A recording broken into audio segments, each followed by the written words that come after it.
Hi everyone, I'm Robin and these are my reflections, and today we're going to take a look at the Cosmic Crossroads Oracle by Amanda Lynn Aisling. I am very excited to finally have it in my hot hands. This is a new release from Hay House. Shout out to Hay House for sending it over to me for purposes of review and so that I could share it with you. I fell pretty hard for her other deck, the Inner Child Oracle. And I don't use it for inner child work, but I just think this is a fantastic deck with some really great insights in the guidebook. So it says heal your past and embrace your present. And I think that's exactly what it's really great for. This is a little bit different. It is more for moving through transitions, moving from one space to another and dealing with that space in between, that sort of liminal space between one part and another part of your journey. It's about the crossroads, right? Take a look. So you have this book. This box, of course, is tarot size. It's a little bit smaller than the other deck if you have it. This is a tarot size deck. It's a tarot size box. Inside it says, when we communicate to ourselves and to our inner world that we are deserving of our time and presence, we unleash the magic within. That's the bottom.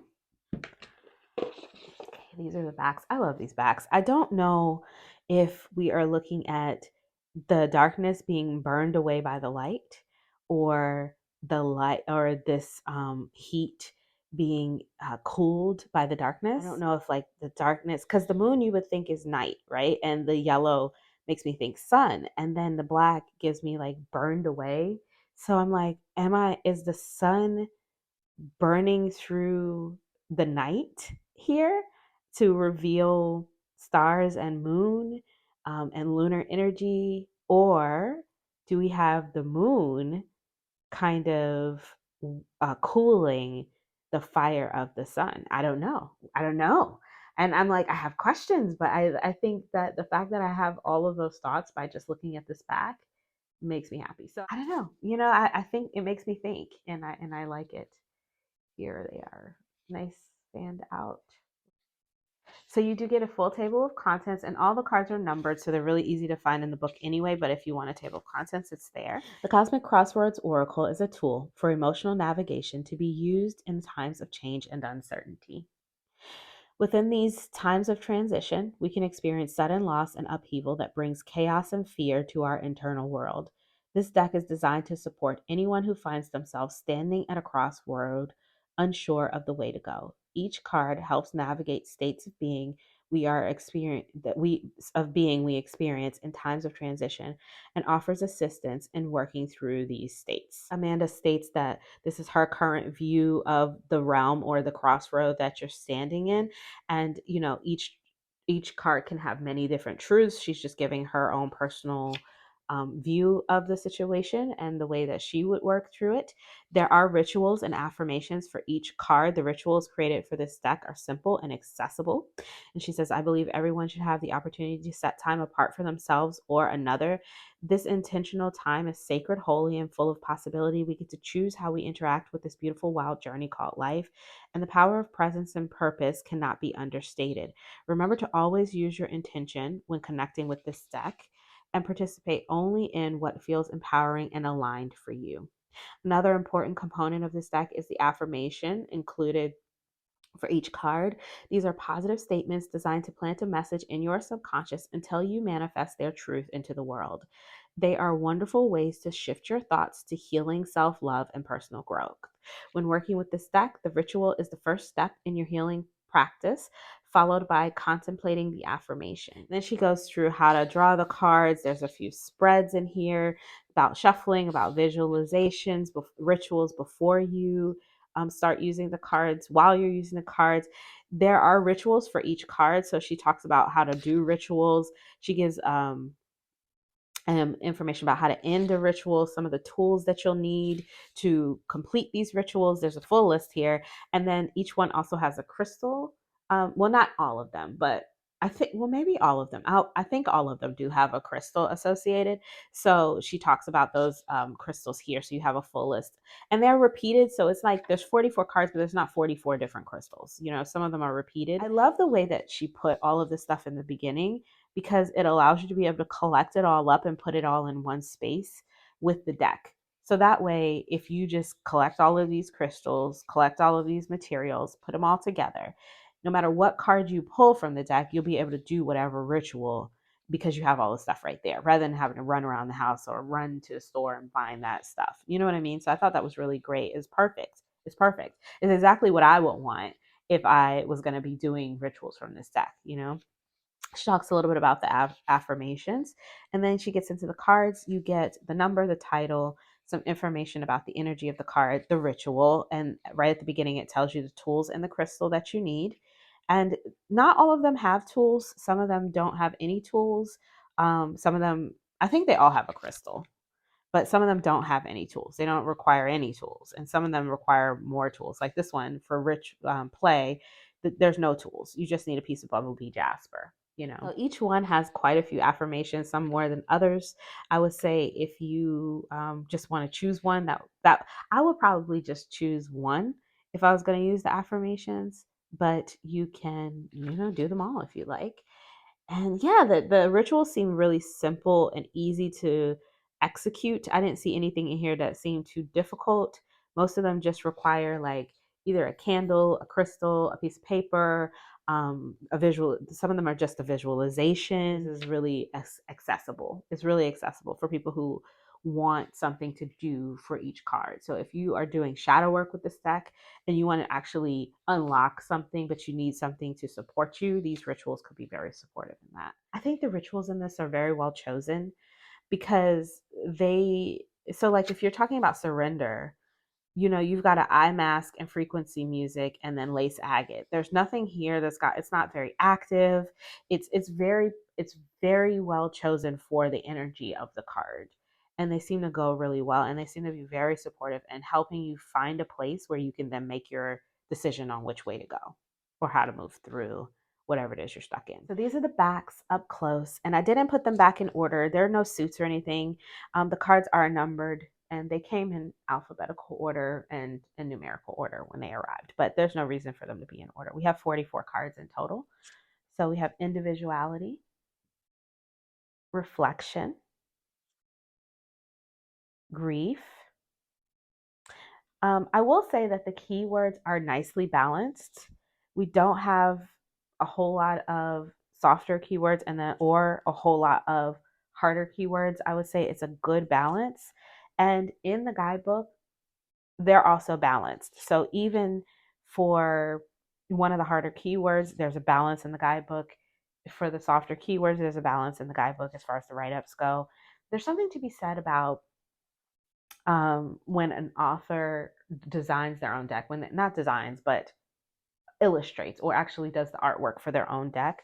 Because even though the guidebook doesn't say, oh, I put this here because of that, or I put that there because of that, what she wrote there brings the energy of the card together. So if whenever I felt like I didn't quite know why this looked this way, when I read in the guidebook, it just made complete sense. So you have shame, vision, truth. I think this would go really nicely with the Muse Tarot. I don't have that one, but I bet you it would be a beautiful match. Cherish, vulnerability, betrayal, control. Maybe also with the Sistine Tarot, which I also don't have. Ugh, I don't have it. Oh, I'm so sad that I missed that one. Sadness. Okay, so this was one of the ones that I was like, wait, what? This doesn't look sad to me. What are you talking about? So I went in the guidebook and I'll just read to you what it says. It says, longing occurs when what we hoped for was never realized. It carves its place into our heart and stubbornly refuses to go. There is beauty in this place, but also sorrow. Some things were just not meant to be in this life, even though we desperately wish them to be. It's okay if this is where you find yourself. You can trust the path before you, as there is good upon this road. If you have pulled this card, know that mourning is a healthy part of loss. Life can be full of disappointment, and just as we celebrate the times of joy, we can honor our times of sadness. Do not listen to those who tell you that it is time to move on. If you don't feel ready, and if you know that the tears still need to fall, there is beauty, not shame, in releasing your sadness. And then there's a ritual. with Apache tear obsidian and a bowl of water. And then it says the affirmations are: I honor the loss that resides within my heart. I hold my heart in acceptance and love. I invite the fullness of the divine into this space. I know that I am held by love, and I feel the arms of the divine wrap around me tightly. I see eternity. I see eternal beauty blossom within my soul. So then all of this image, when I read everything, it all came together. And I was like, okay, I see now why we have this card as sadness. Because when I look at the image, it doesn't automatically make me think sadness, but that's the point, right? Because sadness doesn't always have to look the same way for everybody. So hope, discontentment, compassion. I think this would also go really nice with like the Meta Muse. These are all decks I don't have, but I'm like, this deck is reminding me of those. Hesitation, delight, love. This is the one that I see that always reminds me of the Muse Tarot. Surrender, forgiveness, expansion, movement. This one makes me think of the Moon Child, which I also don't have. Indecision, presence, rest, openness,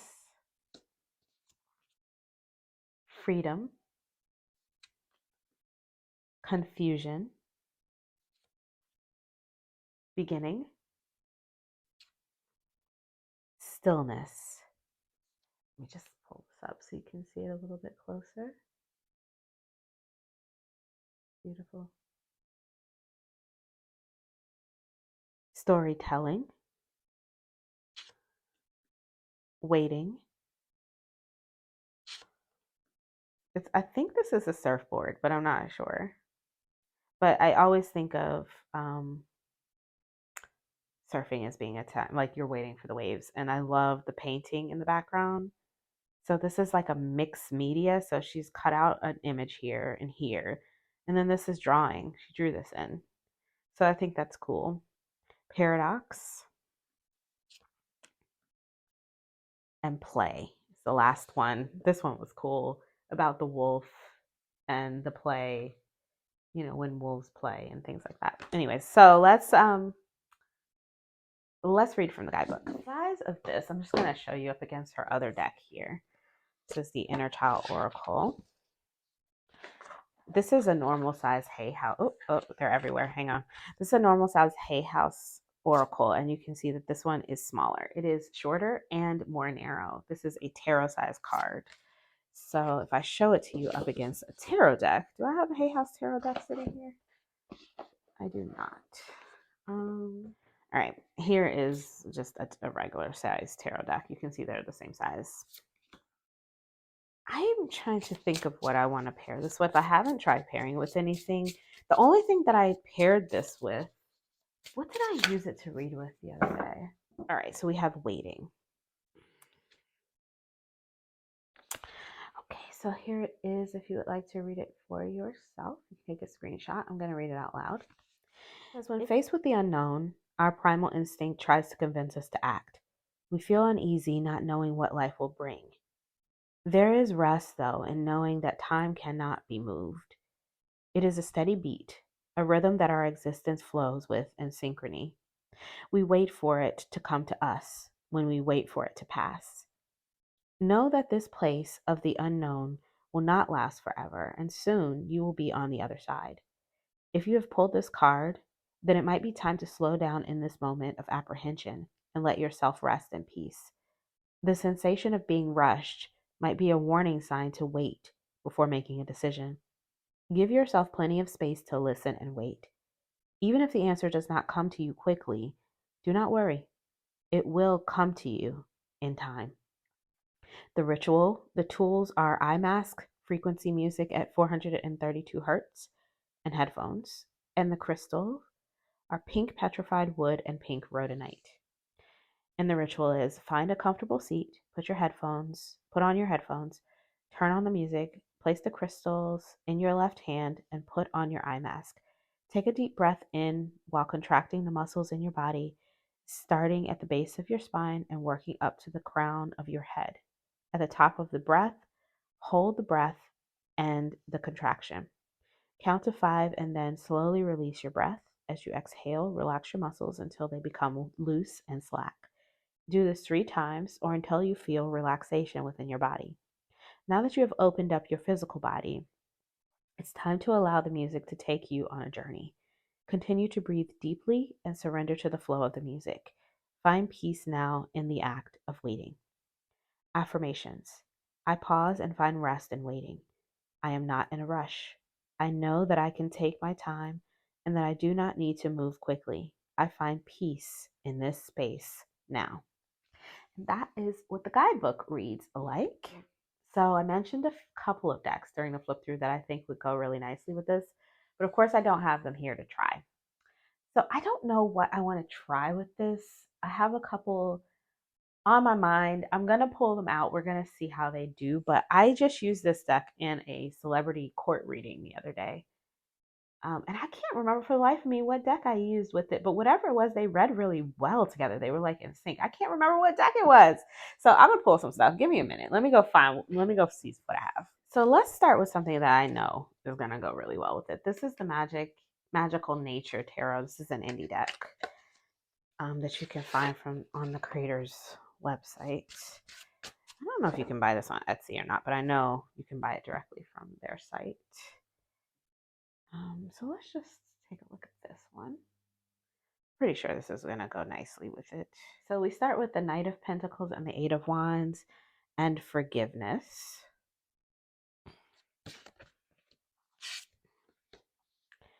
Surrender with the Six of Pentacles and the Hierophant.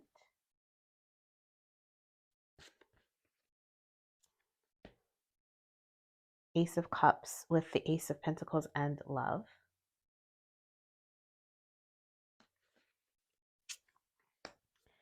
Delight with the Hermit and the High Priestess. I like this. I definitely like the way they look together. And I like the way that this brings a little color, or the Oracle brings a little more color, or it brings out the color in the Magical Nature Tarot. 10 of Pentacles with the Ancestors of Pentacles, which is the King, and Hesitation. And one more. Compassion with the King of Wands and the Six of Cups. This is another one that popped into my head. This is the Naked Truth Tarot.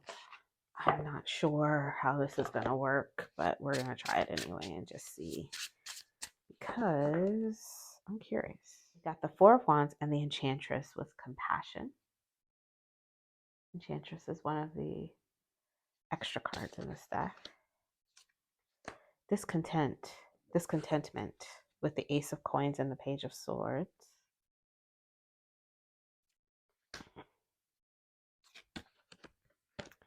Movement with the Four of Coins and the Two of Wands.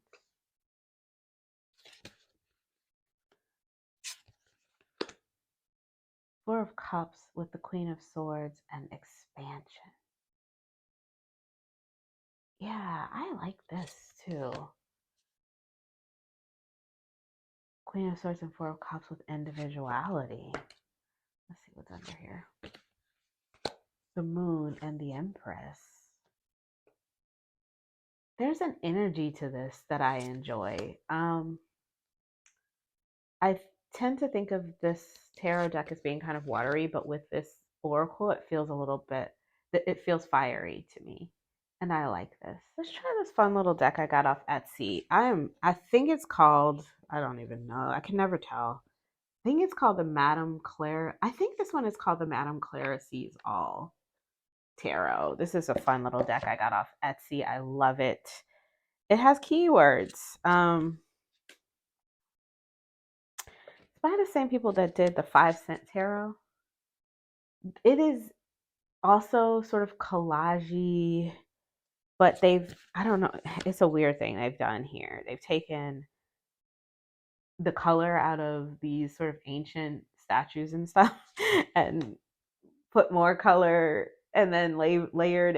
It's strange, but I think maybe. So let's see. We've got the King of Cups with the Nine of Cups and presents. The Seven of Wands with the Tower reversed. Oh, look at this. Look at what I've done here. I'm always doing this. Okay, I've got to put those back. 1 second. These are from the other tarot decks that I was using, and I need to make sure that I put them back in the box, or I will never know where they are when I go to read the deck. Okay. So where was I? Seven of Wands with the Tower and indecision. The Tower in reverse. So resisting change. Okay. Let me just move these around before I do the same thing again and mix them up. Focus with the Ten of Cups and the Eight of Pentacles. I kind of love this. I think I like this one the best.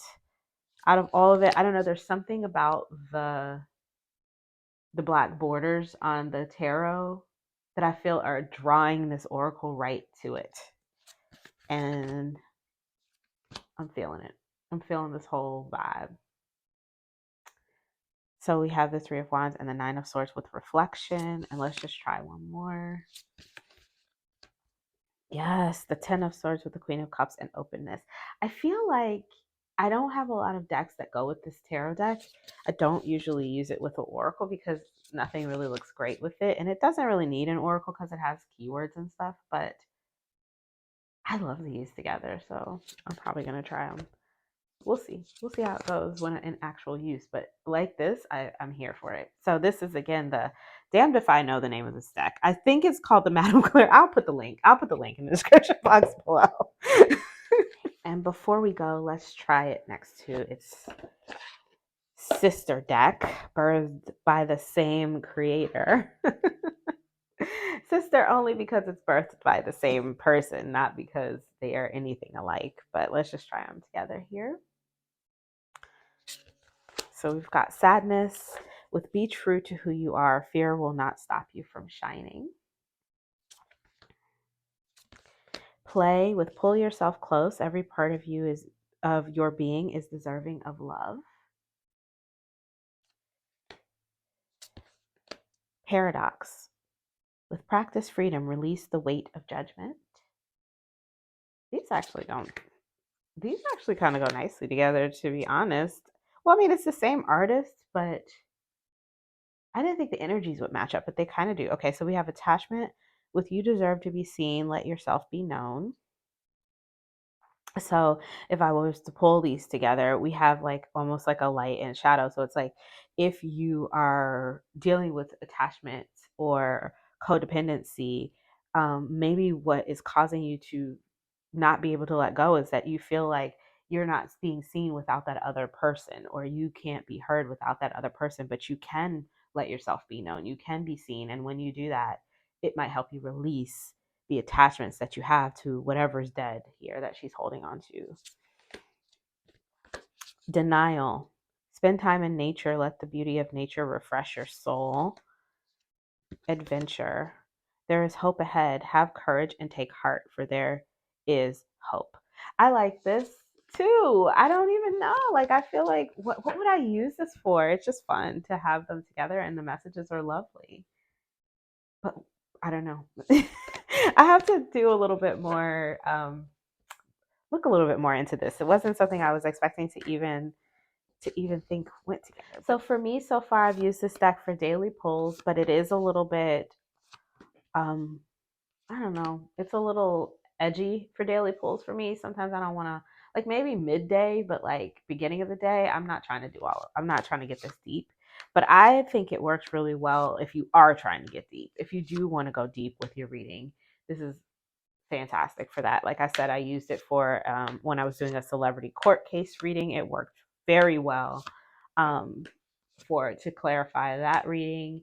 And, I've used it just to clarify other readings if I feel to pull it, and it works really well as a clarifier for me. And then I think you could also use it as a shadow deck if you just want to work through some stuff. Also work really well for like a monthly pull, like, you know, bigger energy pulls, like those pulls that you're going to work on something for a while. If you're reading for clients and they're not going to come back to you for a while and you want to just kind of give them something to consider over time, this could work really well, especially if you get into the guidebook and the rituals and things like that. For anyone who likes to use one oracle deck a month and pull from it, maybe, you know, every week and get a new ritual, I think that could be a good way to work with it as well. But you guys will have to let me know what you think about this one. And if you're using it, if you already have it, how you're using it. Let me know in the comments below. So if you like this video, please give it a thumbs up. If you want to see more from me, you can subscribe. I release videos every few days regarding tarot and oracle. Links will be in the description box below where you can pick up anything that you saw here today. And until I see you guys next time, stay safe and be blessed. Bye-bye.